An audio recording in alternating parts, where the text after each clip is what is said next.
আমার এই দেশে ইসলামী কায়েম চালু হোক, হুকুমত চালু হচ্ছে, এমন অবস্থায় দেশ চলছে, এই একটা দৃশ্য দেখে যাওয়ার তৌফিক আমাদের প্রত্যেককে আপনি দান করেন।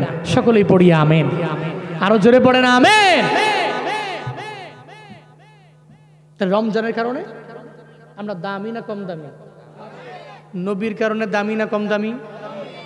2 নম্বরে কিতাব কোরআনের কারণে আমরা দামি না কম দামি? 3 নম্বর আমরা রমজানের কারণে অনেক পরিমাণে দামি। আল্লাহ যে বলছেন কুনতুম খায়রা উম্মাহ, তোমরা শ্রেষ্ঠ, তোমরা দামি। দামি হওয়ার পেছনে রমজান। বলতেছিলাম নবীজি প্রথমবার সিঁড়িতে আমিন বললেন।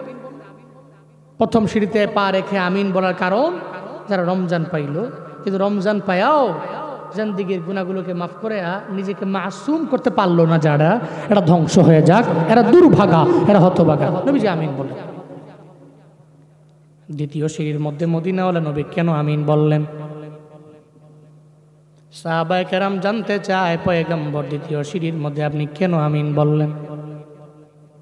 মায়ার নবী বলে, এই সাহাবায়ে কেরাম, জিবরাইল আমারে জানায়া দিল আপনার যে উম্মতেরা বৃদ্ধ বৃদ্ধা মা বাবা পাইল, ওই মা বাবারে পাইয়া এদের খেদমত কইরা কইরা এদের থেকে দোয়া নিয়ে এদের রাজি বানাইয়ার পরে মৃত্যুবরণ করতে পারলো না যারা, মানে মা বাবার রাজি যারা বানাইতে পারলো না, সন্তুষ্ট করে যেতে পারলো না যারা, ওই উম্মতেরা দুর্ভাগা। নবীকে আমি দেরি করি নাই, জুড়ে সরে বললাম আমিন।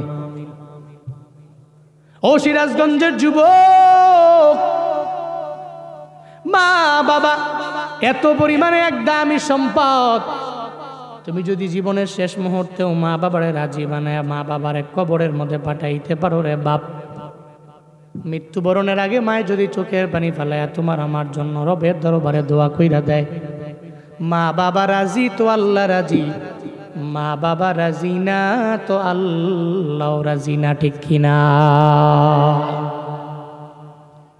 ওয়াইসাল কারনির দিকে দেখো না রে বাপ, যেই ওয়াইসাল কারনি মায়ের কারণে বড় দামি, এত পরিমাণে সম্মানী হয়ে গেল। ওয়াইসাল কারনির দাম আল্লাহর দরবারে এত পরিমাণে বাড়ল কেন? কয় মায়ের দোয়ার কারণে বাড়ল। ওয়াইসাল কারনি মদিনায় যাওয়ার জন্য রওনা যখন ইচ্ছা পোষণ করে, মায়ে কয় তুমি যাও না, আমার সন্তান কেউ নাই যারা আমারে লালন পালন করবে, দেখাশোনা করবে। এই ওয়াইস তুমি যেতে পারবা না। যখন বারণ করলো ওয়াইসাল কারনি যেতে রাজি না। ওয়াইসাল কারনি কয় আল্লাহ বলেছে মা বাবার কথা অমান্য করা যাবে? মারে গিয়া জানায়া দিল, মা গো আমি যাব না নবীর দরবারে, তোমার সেবা করার জন্য আমি তোমার সঙ্গেই থাকব।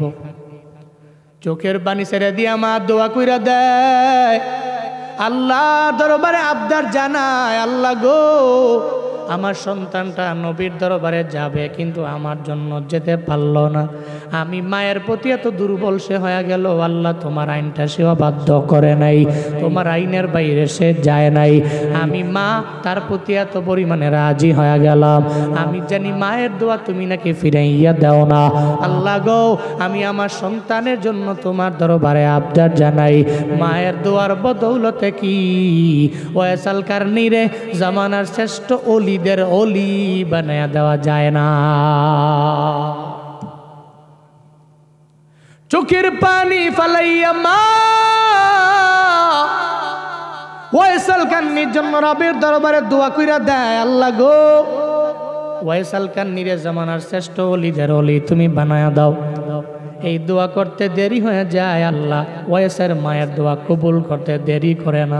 আল্লাহ কয়ে যা যা আমি ওয়াইসাল কারনি রে জামানার শ্রেষ্ঠ ওলিদের ওলি তারে বানায়া দিলাম। আউলিয়ারা কার উকবা ইখতিয়ার জাহেলারা কার দুনিয়া ইখতিয়ার মাইলে মুমিন সুয়ে মুমিন মিশাওয়াত মাইলে কাফির সুয়ে কাফির মিশাওয়াত। ওয়াইসাল কারনি রবের দরবারে এত পরিমাণে দামি হয়ে গেল, স্বপ্ন যুগে মদিনাওয়ালা নবীর আল্লাহ পাক জানাইয়া দিলেন, ও পয়গম্বর আমার, আপনার এমন একজন আশেক আছে মায়ের বদদুয়া পাওয়ার বয়সে আপনার দরবারে আসতে পারল না, এমন একটা হালাত তার হয়ে গেল। নবী গো, আমি তার মায়ের দোয়ার বদৌলতে জামানার শ্রেষ্ঠ ওলি তারে বানায়া দিলাম, এমন দামি তারে বানাইলাম।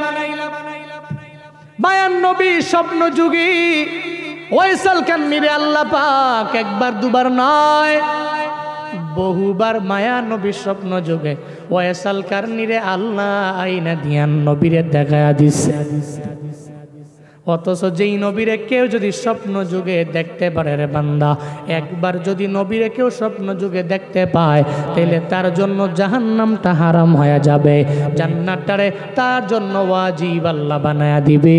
চিল্লায় পড়েন মারহাবা। একজন ব্যক্তি যদি স্বপ্ন যুগে নবীরে দেখতে পারে, স্বপ্নে যদি নবী আসে, তাহলে তার জন্য